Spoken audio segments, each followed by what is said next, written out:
Ya me fregaste. Ya, Hola, ¿qué no. tal? ¿Cómo están? Esto es Enfermeras de Miércoles. Estamos con... Y Betty Banco. Y yo soy Juan Talentino y una vez más tenemos al colega, al enfermero Crypto. ¿Qué tal? ¿Cómo estás? Hola, muchas gracias por la segunda invitación. Feliz y contento con ustedes. Estamos ya, eres parte de la familia ya de Enfermeras de Miércoles. Capítulo. Me están adoptando.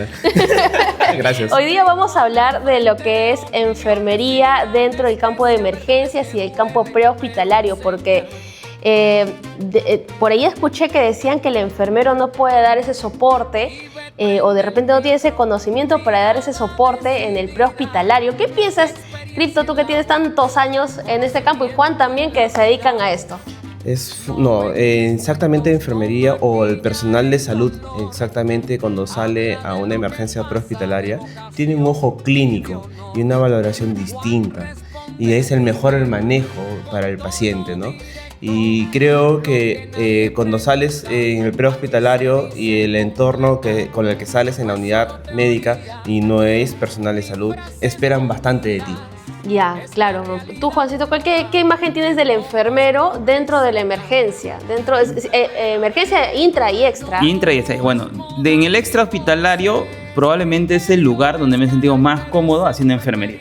Porque el objetivo de la emergencia, de la atención de la emergencia prehospitalaria no es diagnosticar, es identificar amenazas para la vida, tratarlas, y este tiene mucha afinidad con las bases teóricas que tenemos y con el proceso de atención de enfermería. No diagnosticar, no diagnóstico médico. Ajá, a eso me refiero, no diagnosticar, porque no nos sirve de nada saber que el paciente tiene un hematoma subdural, porque igual le va a producir déficit neurológico y tenemos que abordar esa posible amenaza. El riesgo, ¿no? El riesgo de que suceda algo De más. que suceda. Y a nivel intrahospitalario, ahí es un desafío bastante grande porque como el momento es crítico, demanda mucha capacidad de concentración, mucho nivel de respuesta y un trabajo en equipo. Entonces, si no estás rodeado de un buen equipo de profesionales, probablemente este paciente no esté tan bien abordado. Se puede complicar un poquito. Nosotros tenemos dentro del campo de enfermería, más allá de la licenciatura, tenemos una especialidad que es de enfermería en emergencias y desastres.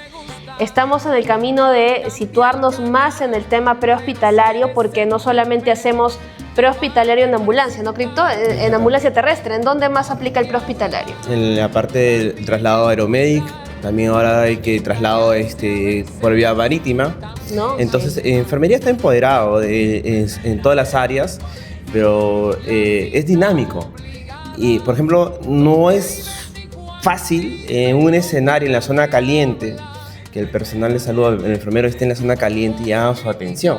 A diferencia que cuando estás en la parte hospitalaria, donde tienes todo el recurso logístico y de recurso humano también, que en el apoyo, ¿no? en la atención al paciente. Es un soporte dentro del hospital. ¿A Por eso te ejemplo, ¿no? refieres? Sí, por ejemplo, en la parte prehospitalaria tienes que canalizar un acceso difícil y eres tú. Y tienes No que hay hacerlo. Y tienes que hacerlo ya. En la parte hospitalaria, tú no puedes ya, llamas a un colega, los cracks, los de pediatría o los de neo. Ellos son los cracks en las venas de acceso difíciles, ¿no? Pero ese es tu soporte. En la parte prehospitalaria eres tú. Y en movimiento. Y estás solo. Y no eso tienes va. no tienes todo el apoyo como Juan. Regularmente yo no recomiendo, por ejemplo, canalizar en movimiento. Ya. Entonces, en lugar del trabajo, si tenemos ese desafío de canalizar a un paciente que has perdido y está sangrando y tiene vasoconstricción y todo lo demás, utilizamos dispositivos avanzados y es una recomendación para los colegas que hacen atención prehospitalaria. Entrénense en acceso intraóseo. Claro. 20 segundos, tienes el acceso intraóseo colocado, listo. Pero es desafiante porque el escenario no es controlado. A comparación del hospital, tienes buena iluminación, control de temperatura. Ese escenario seguro un equipo del que te que va a hablamos, resolver. ¿no? En el escenario prehospitalario, el desafío es mucho más alto. Esa escena segura de la que hablamos. Y justo antes de que empecemos el programa, yo les estaba mostrando un video, no voy a decir, pero era un instituto donde que estaban haciendo un tutorial de cómo hacer un RCP. Y acá creo que hacer RCP es parte de nuestra labor. Así que hoy día vamos a hacerles un tutorial real de cómo hacer un RCP acá con nuestro amigo Crypto y Juancito. Así que quédense todavía. Pero más allá, hablando del tema de enfermería prehospitalaria, ¿cuáles son los desafíos, sobre todo para ustedes varones? Hablamos en el anterior programa que los varones más se dedican a la emergencia. Y sí, tú vas a una emergencia y la mayor cantidad de enfermeros son varones, por este tema de la objetividad. ¿Por qué más? ¿Qué Mayormente- te gusta a ti? ¿Por qué te gusta estar en emergencia? La mira que siempre le ven a los hombres en la emergencia es, oye, carguen peso. Ah, ya, por el peso del O paciente. sea, ya no ven estibadores. No, no, Va con ven tu paja, va con tu paja. baja, ya ustedes son los que cargan peso y nada más, para eso no me sirven. No, La mayoría no, en la emergencia es dinámica, ¿no? Y creo que esa dinámica es el dulcecito que nos encanta. ¿A ti qué te gusta de estar en el prehospitalario, Juan? Del prehospitalario es esa libertad que tienes como profesional. O sea, cuando tú normalmente puede haber ciertos conflictos con otro grupo profesional, como los médicos, por ejemplo, en el prehospitalario es completamente distinta. Yo he notado en los médicos del prehospitalario que son mucho más abiertos a entender que el trabajo, si no es en equipo, no va a tener un buen resultado. Hasta con el chofer, ¿no? Exacto. El conductor Sí. es que no es un chofer. Ya, conductor. Es un disculpa. conductor capacitado. Es decir, no Sí. cualquier loco puede chapar una ambulancia. Eso. Entonces, el trabajo en equipo es horizontal, pero el tiempo que estás con el paciente pues son minutos, 10, 15, y es particularmente para mí cuando tengo un paciente es el desafío de en cuánto tengo que resolver o abordar ese paciente de tal forma para que mantenga la vida, y que ese es el desafío. A mí me gustaría que me atiendan como yo atiendo. Entonces me he convertido en enfermero prehospitalario que quisiera que me atiendan, y creo Claro. que todo enfermero que se dedica a esta rama, principalmente al prehospitalario, busca eso, busca elevar tanto el nivel de atención, y el desafío es bastante alto. En enfermería tenemos la Asociación de Enfermeros Prehospitalarios, pero en el Perú, ¿quiénes se encargan del prehospitalario? ¿Quiénes son las instituciones que hacen prehospitalario como los bomberos, por ejemplo, cierto? Exactamente. Los bomberos tienen un área de sanidad donde está agrupados todo el personal de salud. Y por parte tenemos el SAMU, ¿no? Que es una gran respuesta que, en el sistema de salud que es agregado. Y tenemos las ambulancias privadas que tenemos. Retrocediendo a lo que dijo, acá el amigo dijo, el tiempo, ¿no? Una vez me achicopalé una emergencia, de verdad. Había un accidente vehicular. Del accidente vehicular movilizo, empaquetamos al paciente, lo subo a la ambulancia. Va mamá e hija también dentro de la ambulancia. Pasa el traslado. Y ahí hace paro el paciente. No identifico, comienzo las compresiones, la vía aérea, darle soporte. Y yo digo, oye, ¿a qué hora llegamos? Y solamente había pasado 2 minutos. ¿Ya? ¿A qué hora llegamos? Y de verdad, me decía, oye, ya pues, ya. O sea, como que el tiempo no pasaba. No pasaba y yo, ya, ¿a qué hora llegamos? ¿A qué hora llegamos? Y sí, se me hacía A mí me de pasó miedo, eso, ¿no? a mí me pasó eso, pero en el aire. Pero, o sea, qué lo genial que cuando llegué a la clínica, porque era así, cuando llegué a la clínica, el paciente llegó con buen soporte. El médico de emergencia me dijo, muy bien, licenciado, le hiciste bien. El paciente llegó acá. Claro, le dieron Y ahí buen recién me soporte. desinflé. Uf. ¿A ti qué es lo peor que te ha pasado, Juancito, en el prehospitalario? Cuando empecé uno de mis primeros turnos, cubrí una emergencia en la Panamericana Sur. Ujú. Se chocó un bus con una camioneta. Nos llamaron porque los asegurados, trabajamos para una aseguradora, eran los de la camioneta. La cosa es que llegamos al escenario y si bien tú estás como que normalizado a ver partes humanas, pero juntas, todas juntas, pues. Y empecé a encontrar partes. Ay, no, yo sí no. Lo que me generó mucho impacto al momento de llegar era entender que no había ningún paciente que atender porque lamentablemente todos habían fallecido, pero es ver una paciente pediátrica que Ay. tenía una prenda muy parecida a la que tenía mi hijita, casi de la misma edad.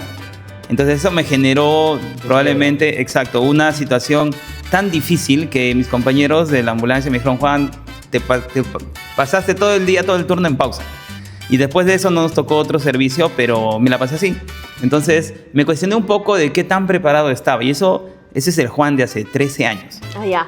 Me cuestioné muchísimo porque yo salía de la universidad, yo tenía la maestría, estaba estudiando la especialidad y era licenciado. Entonces yo me sentía el más preparado de mi equipo. Pero cuando viví esta situación entendí que la atención prehospitalaria necesita una preparación en particular. Y una preparación también psicológica porque Claro. nosotros también brindamos ¿cómo se le dice? La atención que tú brindas en una situación de desastre.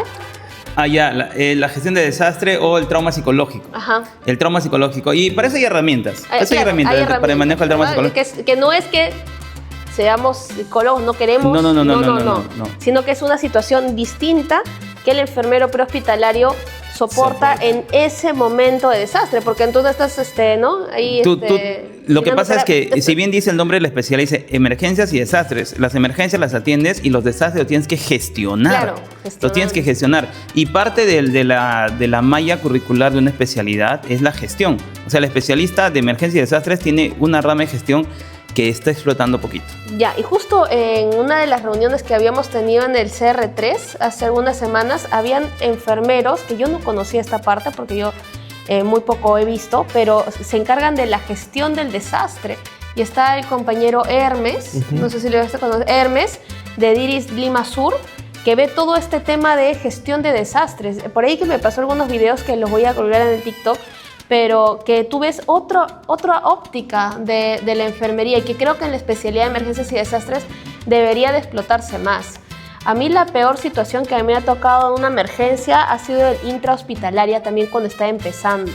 Yo me acuerdo que estaba en la clínica y de la nada pues llega una camioneta de serenazgo, justo como tú estás comentando, o sea, con alguien cargado en la tolva.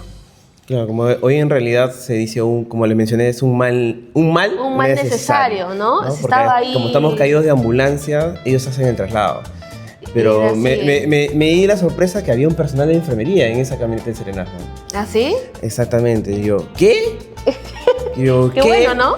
Qué bueno que serenazgo que la si municipalidad. Que si bien es cierto, la mayoría de municipios o entidades no quieren invertir en ambulancias y lo ven más sencillo, más factible una camioneta y ya pongo una enfermera ahí. Claro. Para que dé soporte pero inicial, no debería ser el así, soporte ¿no? inicial, pero no es igual un traslado de un paciente en una ambulancia que en una tolo, porque no cumple funciones como debería hacer en el traslado de una persona. En el caso que les comento, llegó la paciente aún con vida, llegó en la tolva de la ambulancia, perdón, en la tolva de la camioneta, porque al frente de la clínica donde yo trabajaba había algunos edificios bien altos. ¿Y qué había pasado? Que se había tirado, pues, ¿no? Se quiso desuscribir en la vida. Sí, se quiso desuscribir de la vida. Entonces, ¿qué pasa? Que llegó, como tú dijiste, uno está preparado para ver pacientes bien, ¿no? Claro. O sea, al menos en situación de shock, paro, lo que tú quieras. Yo estaba empezando, recién tenía 3 años de experiencia de enfermera y vi cualquier cosa, pero menos una persona... No sé, la rodilla estaba por otro lado, las costillas estaban para afuera, la cadera estaba rota, el cuello roto. Entonces nosotros era como que yo me quedé pelada, ¿no? Yo me quedé helada y obviamente mis colegas que eran mayores que yo, que tenían mucha más experiencia, despierta, vamos, canalízale una vía. Ay, Dios mío. O sea, eso yo me quedé, o sea, la primera vez que yo me quedé, ¿qué hago? Lo que pasa es que nadie piensa en la salud mental de los trabajadores que están expuestos constantemente a observar restos humanos, de tal forma terminas normalizando tanto lo que ves que después de eso puedes continuar con tus actividades, pero las primeras situaciones generan un trauma. Claro. Sí, entonces, claro. Recordé mucho un estudio en un programa de NAEM, que es PITEP, nos decía que el personal de salud contempla acciones de riesgo, o por ejemplo el suicidio, más veces de lo que lo puede hacer un civil normal. Y esto, la salud mental de quienes hacen emergencias, cuidados críticos, atención prehospitalaria, es algo que se ha descuidado muchísimo. Por lo menos en países como Latinoamérica no se ha cuidado mucho la salud mental y es algo en lo que sí deberíamos de analizar, ¿no? ¿Tú cómo crees, Crypto, que sea, porque nos dicen mucho que las enfermeras de emergencia, sobre todo los que trabajamos en el sistema de emergencia, son muy fríos? Por lo mismo que es la dinámica de los diagnósticos del paciente, ¿no? Si bien es cierto, en enfermería nos enfocamos en un paciente, le agarramos la estima, la humanización y el cariño como si fuera nuestro propio familiar, y el paciente fallece, emocionalmente nos choca, nos impacta el fallecimiento de ese paciente. Pero sin embargo, atrás de eso hay 15 a 20 pacientes que nos necesitan. Y si emocionalmente nos quedamos destruidos por el primer paciente, nos afecta. No ayudamos a los siguientes pacientes que esperan de nosotros. O sea, nos bloqueamos emocionalmente para poder seguir atendiendo pacientes. Exactamente, y esa es la continuidad, ¿no? ¿Qué consecuencia podría traer eso, no? O sea, podemos hablar con un psicólogo ahorita. ¿Qué consecuencia puede traer ese tema en la enfermería? Simplemente que los emergentes somos locos. Ajá, o sea, de por sí no es que no te interese, sino que es tanto el impacto que tú tienes que vas normalizando que la muerte es algo que se aproxima, es algo que va a puede pasar, suceder. es una posibilidad. Por eso, por ejemplo, muchos dicen, ay, pero tanto le dan énfasis al RCP. ¿Sabes por qué? Porque es la verdadera lucha contra la muerte. El Claro. paciente no tiene pulso, no respira, clínicamente ya no está con nosotros, pero por eso se llama resucitación cardiopulmonar, porque sí es una verdadera lucha contra la muerte. Y si haces bien el trabajo, esto va a pasar. Hay muchas causas por las que el corazón puede fallar, pero esto es algo completamente desafiante para cualquier profesional de la salud. Igual creo que no solamente los enfermeros deben de saber lo que es hacer RCP, que nosotros en el campo de la enfermería le estamos dando ese plus a querer educar más a nuestros propios colegas y al resto del personal de salud en los hospitales, que es una labor que se hace con la Asociación de Enfermeros Prehospitalarios, sino que creo que todos deberían de saber lo que es hacer un RCP. El claro ejemplo, y no sé si te acuerdas, Cripto, es este periodista deportivo en un centro de deporte, estaban jugando fútbol, Pereda creo que era, Claro, ¿no? claro, sí. En el centro de deporte no había un desfibrilador. Pero- Y si hubiera habido, tampoco lo hubieran sabido Hoy en aplicar. día en el Perú, o sea, no todos los lugares tienen un desfibrilador, un DEA, ¿no? Ciertos lugares nada más. Pero ya han puesto específicos. normas, ¿no? Hay normas, pero Hay lo que normas. pasa es que Todos los centros comerciales deben de tener su DEA. Tienen que tener su DEA. deben. Pero centros comerciales, por ejemplo, hay las estaciones del tren o del metropolitano en ciertos paraderos no cuentan con los DEAs y la gente creo que qué roche. desconoce, ¿no? Y si hay DEAs o desfibriladores en centros comerciales, creo que son los más grandes y conocidos y creo que tampoco lo saben utilizar, ¿no? Ujú. Y yo creo que dentro de ello es saber utilizarlo en público, hacer demostrativos y la gente sepa que en ciertos lugares hay ese DEA y que Claro. pueden estar un poco más tranquilo, ¿no? Porque esa confianza que si yo estoy mal, hay personas que van a responder por mí o por mi familia, ¿no? Entonces, yo creo que eso ya depende de las instituciones. Yo creo que hay una necesidad de que en enfermería se pueda posicionar dentro de esta sociedad, para la redundancia, donde capacitemos no solamente a los serenazgos, ¿no?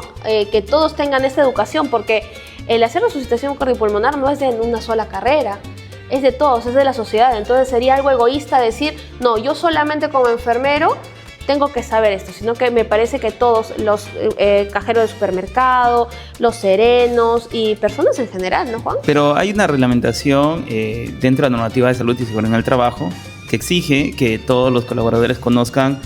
Hay una diferencia entre RCP, BLS y ACLS, que si quieren les puedo explicar. Pero, por ejemplo, es de una buena noticia. ¿Cuál? Están en un lugar cardioseguro. Esta es una Ah. institución que cuenta con un sistema de respuesta, tiene un desfibrilador en menos de 10 minutos, está completamente disponible y eso va del compromiso y el cumplimiento de las normas. Las normas están dadas, te piden un lugar con mayor de 200 personas. Aquí recibimos, no sé, 80, 90 en un día. Pero tenemos un desfibrilador, el equipo está entrenado, el personal está comprometido y todos los que están alrededor de esto saben la importancia. Solamente que teníamos 2 desfibriladores. Ya. Uno estaba ya como para completar su ciclo y el otro era el nuevo, ¿no? Nosotros lo dejamos porque la norma te dice ponlo en un lugar visible y exhíbelo y se perdió. No. Se perdió. Pero tenemos el otro desfibrilador y... Se perdió. Bueno, el segundo sí ya está en un lugar seguro, pero está rotulado. Nosotros como institución, ya hablando de mi empresa, somos una empresa comprometida y este es un lugar cardioseguro. Así que si le da su parada cardíaca de acá, se van Esperemos con que su no. impacto trueno. Entonces vamos a... Qué alivio. Para que estés tranquila nomás. Vamos a hacer una demostración ahora de lo que es resucitación cardiopulmonar, pero yo creo que esto lo dejamos para otro video, ¿cierto? Sí. Para otro video lo dejamos para que tengan un video exclusivo de cómo hacer una resucitación cardiopulmonar y el mensaje final que podemos dejar es capacítense. Si son enfermeros, personal de salud, psicólogos, obstetras, médicos, tienen que capacitarse. Algo que me da, y ya para terminar, me da mucho risa también, ¿no? Dentro de los traumatólogos que dicen, nosotros no hacemos, ¿no? Resucitación si es que nos llaman. Claro, ustedes se dedican a lo que es cirugías, huesos y todo lo demás, pero... Son médicos. Son médicos, tienen que saber hacerlo, ¿no? Bueno. Al igual que los enfermeros, ya sea de salud mental, de UCI, emergencia, comunitarios, tienen que saber hacerlo porque precisamente puede esto suceder acá en la puerta. Así que nada, les dejo ese mensaje y cuídense mucho. Valoramos la escena segura. Señor, ¿se encuentra bien? Señor, ¿se encuentra bien? No responde. Activamos los números de emergencia. Si estuviera solo, marco los números 116 o 106. Iniciamos, aperturamos vía aérea, iniciamos compresiones de 100 a 120 compresiones por minuto. Orgullo profesional.